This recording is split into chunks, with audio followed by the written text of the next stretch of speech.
The human pulled his shirt over his head, and Princess Valeth felt the wine glass slip from her fingers.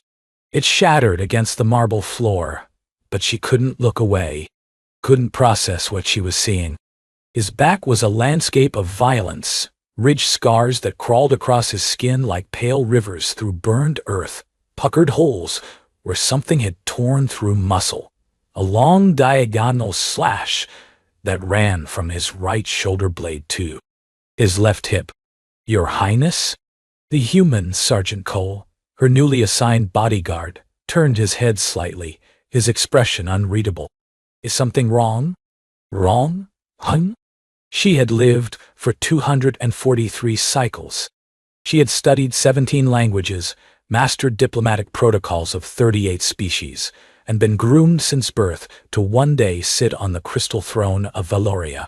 But nothing had prepared her for this. "What?" Her voice came out as a whisper. She cleared her throat, forcing the royal composure she'd been trained to maintain. "What happened to you?" Cole looked down at himself, then back at her. For a moment, something flickered in his dark eyes. Was it shame? No. How? It was something else. Something she couldn't identify. "Velcor Prime," he said simply. He pulled a fresh undershirt from his pack. "The siege. 14 months. She knew of Velcor Prime. Everyone in the Galactic Concord knew of Velcor Prime. The bloodiest round campaign in 3 centuries. The mission that broke the Kreth offensive and saved 62 billion lives across 14 systems.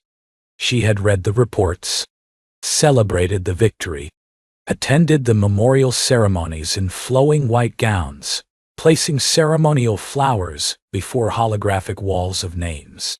But she had never seen what it actually meant. "How are you alive?"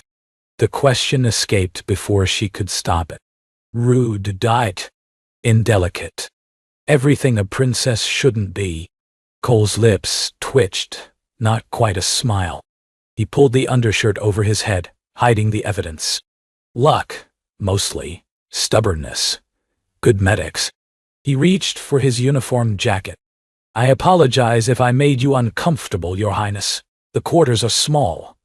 I assumed you'd be in your chambers. I came for water," she heard herself say. "I couldn't sleep." He nodded, fastening his jacket. The scars were hidden now, but she could still see them. Would always see them, she realized. Burned into her memory like a brand. "Shall I escort you back to your room?" She should say yes. She should return to her silk sheets and climate-controlled air and pretend this never happened. That was what a princess did. Maintained distance. Preserved decorum. "That one," she said instead, pointing to his left arm where his sleeve had ridden up, revealing another scar. A perfect circle of raised tissue. What caused that? Cole glanced down at it. Plasma round. .E. Went clean through. He said it the way someone might describe a minor inconvenience. A delayed transport. A cold dinner. Did it hurt? Everything hurts during a war, Your Highness. Valeth had never experienced true pain. Her species healed quickly. Their medical technology erased imperfections before they could set. The small scrape she'd gotten as a child, falling in the palace gardens, had vanished within hours. She had no marks. No evidence of a life lived. Looking at this human, this walking testament to survival, she felt something she'd never felt before. Inadequate. "You should rest, Your Highness," Cole said. His voice was not unkind, but it carried the firmness of someone accustomed to giving orders. "We have a long journey tomorrow." She nodded but didn't move. "Sergeant Cole, yes? Do they bother you? The scars?" He considered the question longer than she expected. "They remind me I'm alive when others aren't." "That has to mean something." He paused. "Whether it bothers me depends on the day." She had 1,000 more questions. They crowded her throat, demanding answers. But Cole was already turning away, dismissing her with the efficient economy of a soldier ending a briefing. Valith returned to her chambers on silent feet. She lay in her bed, staring at the ceiling, and for the first time in her life, felt the weight of her own unmarked skin. It felt like a lie. 3 weeks into the journey, Valith found herself making excuses. She needed to review the security protocols in the common area, where Cole typically maintained his equipment. She required a second opinion on diplomatic correspondence, and who better than someone who dealt with Kreth aggression firsthand?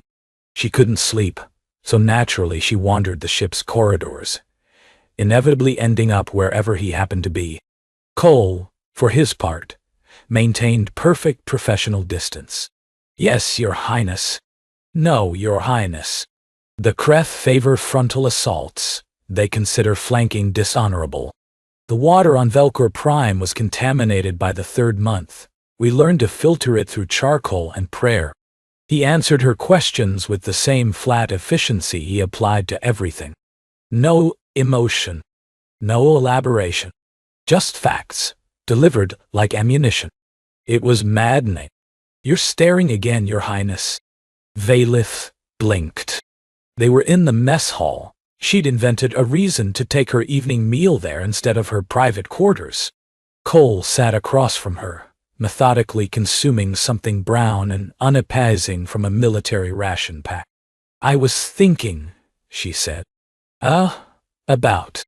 She set down her utensil, a delicate silver fork that looked absurdly out of place on the utilitarian table. "On Valoria, soldiers are different." "How so?" "They're ceremonial, mostly. Our last actual conflict was 400 cycles ago. We have a standing military, but it's largely symbolic. Honor guards. Parade formations." She gestured vaguely. "They wear beautiful armor. They learn traditional combat forms that haven't been used in centuries." Cole chewed, swallowed. "Sounds peaceful."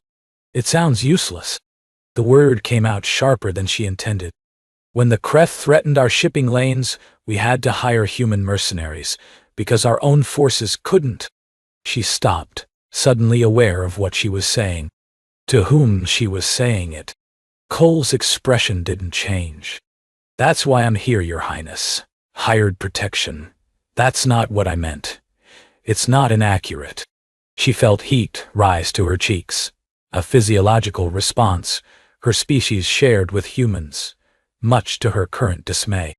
"I meant that we've become soft, dependent. We've had peace for so long we've forgotten what it costs." Cole set down his ration pack. For the first time since she'd met him, he looked at her. Really looked, not a careful distant assessment of a bodyguard scanning for threats, but something deeper. "Peace isn't weakness, Your Highness. It's what people like me fight for. So, people like you never have to see what we've seen. But I want to understand." "No." His voice was quiet but absolute. "You don't." The silence stretched between them. Valith should have been offended. A princess, told no? Denied something she'd requested? The protocol violations alone. Why not? She asked instead. Cole stood, gathering his meal's remains. Because understanding requires experience. And some experiences. He paused at the doorway, not looking back. Some experiences take pieces of you that don't grow back. Your Highness. He left. Valith sat alone in the empty mess hall, surrounded by the hum of the ship's engines, and realized she wasn't frustrated anymore. She was determined. The next morning, she found him in the cargo bay, running combat drills against a holographic opponent. She watched from the doorway as he moved. Economical, brutal. Nothing like the elegant forms she'd been taught to admire. He fought like violence was a language he'd been forced to learn, every motion carrying the weight of necessity rather than artistry. The hologram scored a hit. Cole grunted, adjusted, and swept its legs. "You leave openings on your left side," Valith said. He didn't startle. She doubted anything startled him anymore, but he did pause the simulation, turning to face her. Sweat darkened his shirt. She could see the outline of scars beneath the damp fabric. I'm aware. Old injury. Nerve damage. Can't fully compensate. He grabbed a towel, wiping his face. Shouldn't you be preparing for the diplomatic summit? I've been preparing for diplomatic summits my entire life. She stepped into the cargo bay, her formal robes trailing behind her like a silver tide. Show me. Show you what? How you fight. How humans fight. She met his eyes, refusing to look away. Not the theory, the reality. Cole was silent for a long moment. Then he tossed her the towel. Change into something you can move in. Those robes will get you killed. She smiled, the first genuine smile she'd felt in weeks. Is that an order, Sergeant? It's a statement of fact, Your Highness. 20 minutes later, Valeth lay flat on her back on the cargo bay floor, staring at the ceiling, every muscle screaming in protest. Cole stood over her, not even breathing hard. You dropped your guard. You threw me. Because you dropped your guard. He extended a hand. She took it, allowing him to pull her up. His palm was rough with calluses, a texture utterly foreign to her, strangely compelling. Again. They drilled for an hour. He corrected her stance, her grip, her footwork, always professional, but she noticed he was more careful when he touched her than when he touched the holographic controls. As if she might break. Harder, she said, after he'd pulled another throw. You're holding back. You're a princess. I'm also asking you to train me, properly. She straightened, pushing sweat-dampened hair from her face. If you coddle me, I learn nothing. Cole studied her.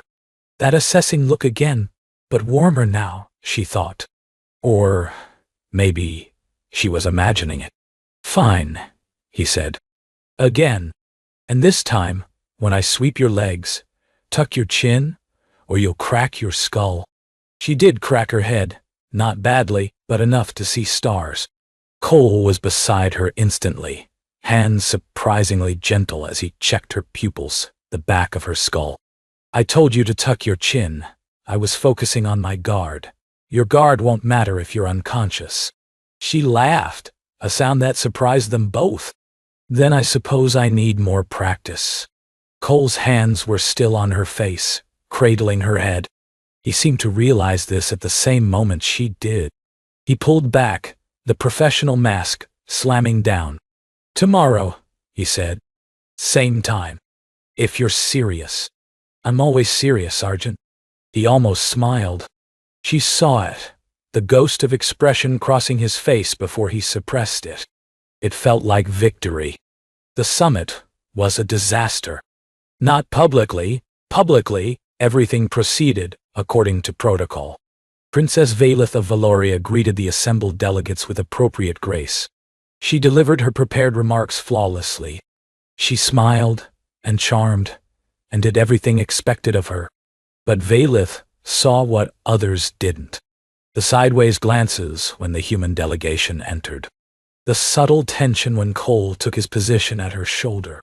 The whispered comments that her enhanced hearing caught despite their attempts at discretion. Hired a human bodyguard. How desperate. Barrack species, really. Useful in war, but at a peace summit, Valoria must be weaker than we thought. She maintained her composure through 7 hours of negotiations. She smiled until her face ached, and when the final session ended, she retreated to her quarters, dismissed her attendants, and systematically destroyed a very expensive vase against the wall. Your Highness? Cole appeared in the doorway, weapon drawn, having apparently heard the crash, and assumed an attack. He took in the scene, the shattered porcelain, her trembling hands, the tears she couldn't quite suppress, and holstered his sidearm without comment. I'm fine, she said. You're bleeding. She looked down. A shard had caught her palm. Silver blood, Valorian blood, dripped onto the carpet. Before she could react, Cole was there, pulling a field kit from his belt, taking her hand in his. His movements were efficient, practiced, How many wounds had he treated, she wondered, on battlefields far from any medical facility. It's shallow, he said. Won't even scar. We don't scar. The words came out bitter. We heal too quickly. Nothing marks us. Nothing proves we've lived. Cole's hands stilled on the bandage. You're upset about the delegates. How'd you? Enhanced hearing isn't exclusive to Valorians. My species just learned to hide our capabilities. He finished wrapping her palm. I heard what they said. Does it bother you? What they think of humans? I've heard worse. He released her hand but didn't step back. Usually from humans. How can you stand it? Being seen as a weapon? He shrugged. Because sometimes that's what people need. A weapon. And I'd rather be useful than respected. Valeth stared at him. This man who'd been broken and reformed so many times, who carried his damage openly, who accepted his role with neither pride nor shame. May I see them? She asked. Your scars, properly, not by accident. It was an enormous breach of protocol. She was asking to see him, truly see him. In a way that royalty didn't ask of servants. In a way that implied equality. Intimacy. Cole's jaw tightened. Why? Because they called you barbaric, brutal, less than. She stepped closer. And I want to understand what you survived to become the man standing in front of me. The man who's protected me for 6 weeks without asking for acknowledgement, who's trained me without condescension, who's treated me like a person instead of a position. You are a position, Your Highness. I'm not supposed to forget that. Then forget it. Just for tonight. Show me. For a long moment, she thought he'd refuse. The professional mask was firmly in place. Sergeant Cole, bodyguard, hired protection. Distant and proper. Then, slowly, he began to unbutton his jacket. He set it aside. Then, the undershirt. And Valeth understood, finally, what war truly meant. His body was a map of survival. The scars she'd glimpsed before were only part of it. There were burns, chemical, she thought, from the texture. Deep gouges where something had clawed. The reconstructed shoulder that didn't sit quite right. A line of surgical incisions down his sternum where, she knew without asking, someone had opened his chest to keep him alive. 17 major surgeries, Cole said quietly. 63 discrete wounds that required treatment. I lost count of the minor ones. Valeth raised her hand, then hesitated. May I? He nodded once. She touched the burn scar first. It was smooth, almost waxy, different from the surrounding skin. She traced its edge, feeling him tense beneath her fingertips, then slowly relax. This one? Plasma fire. Creth position we were overrunning. I took the hits so Jenkins could get to cover. Did Jenkins survive? No. But he lived 3 hours longer than he would have. Enough time to record a message for his daughter. She moved to the claw marks. These? Wildlife. Velcor Prime had predators that didn't care about the war. We called them shadow wolves, though they weren't wolves. More like, combine a nightmare with a meat grinder and give it ambush instincts. You fought them off? Killed 4. The 5th one got me good before I could reload. A pause. I still see them sometimes, when I sleep. Her hand drifted to the surgical scars. Sternum to navel. And this? Cole was silent for a moment. Shrapnel. Artillery strike. They found me 2 days later, under a collapsed building. My heart had stopped 3 times during the surgery. 3 times. He had died 3 times and kept coming back. Valeth pressed her palm flat against his chest. Beneath scarred skin and rebuilt bone, she felt his heart beating. Strong guy. Steady. Alive.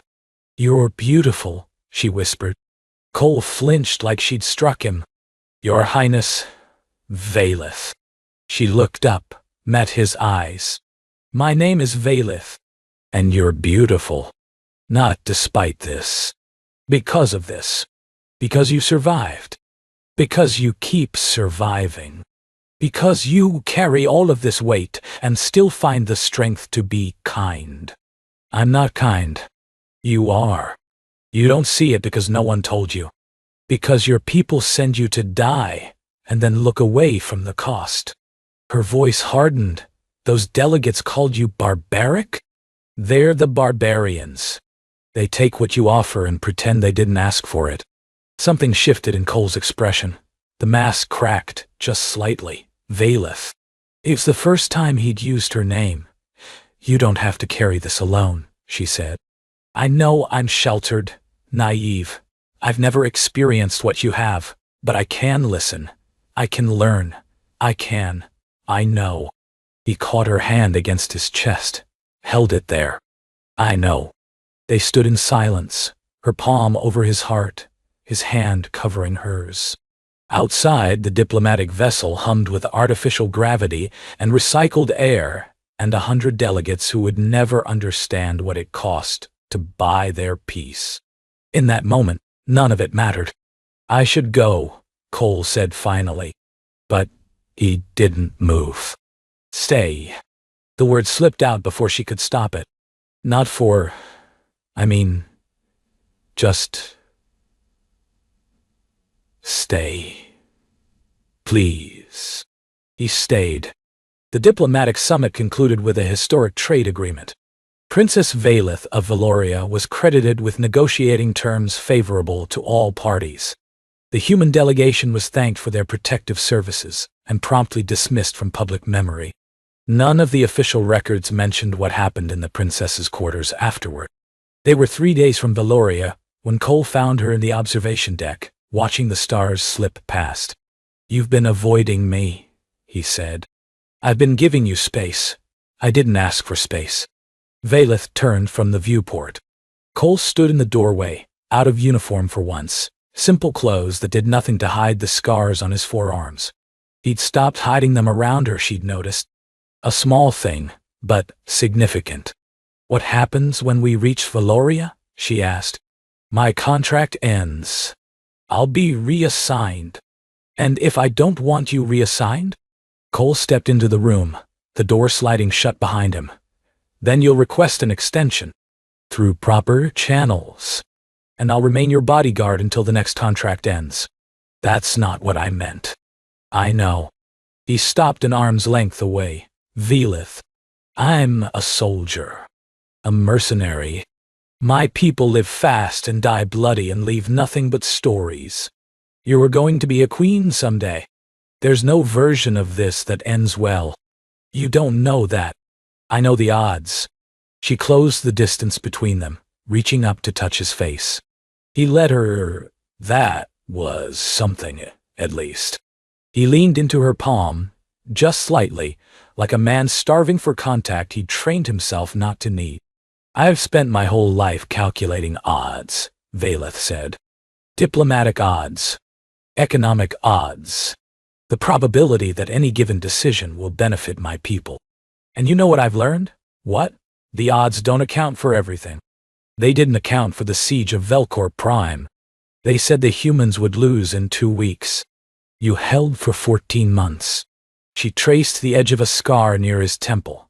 They didn't account for you surviving what should have killed you. They didn't account for me meeting someone who made me question everything I thought I knew about strength and weakness." Cole's hand came up to cover hers. "This is a bad idea, probably. Your people won't accept a human consort. Then they'll have to learn. We've been peaceful too long, Sergeant Cole.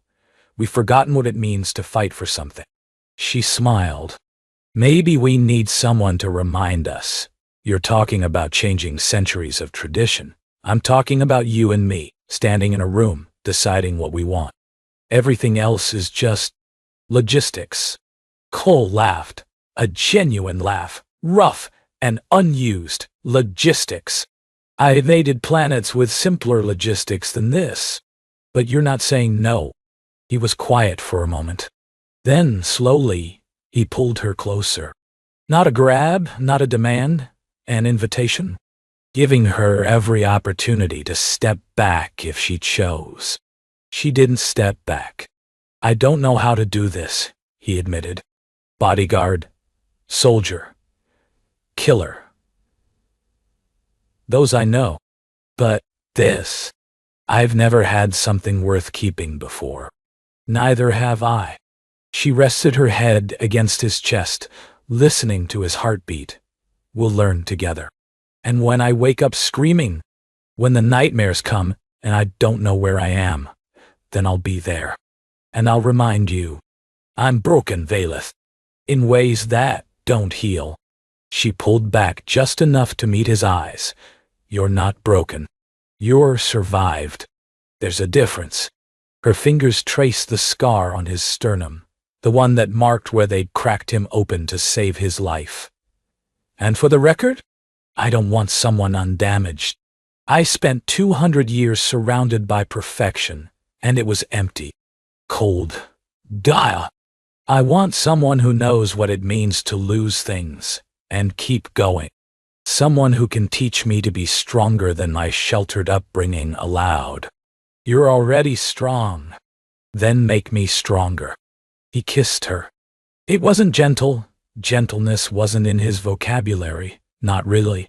But it was careful, deliberate. The kiss of a man who'd learned that precious things required protection, even from himself. She kissed him back with 200 years of unexpressed hunger, all the loneliness of a gilded cage finding release in the arms of someone who understood cages of a different kind. When they finally parted, both breathing hard, Cole's forehead rested against hers. What now? He asked. Now we go to Valoria. I introduce you to my people, not as a bodyguard, but as my chosen partner.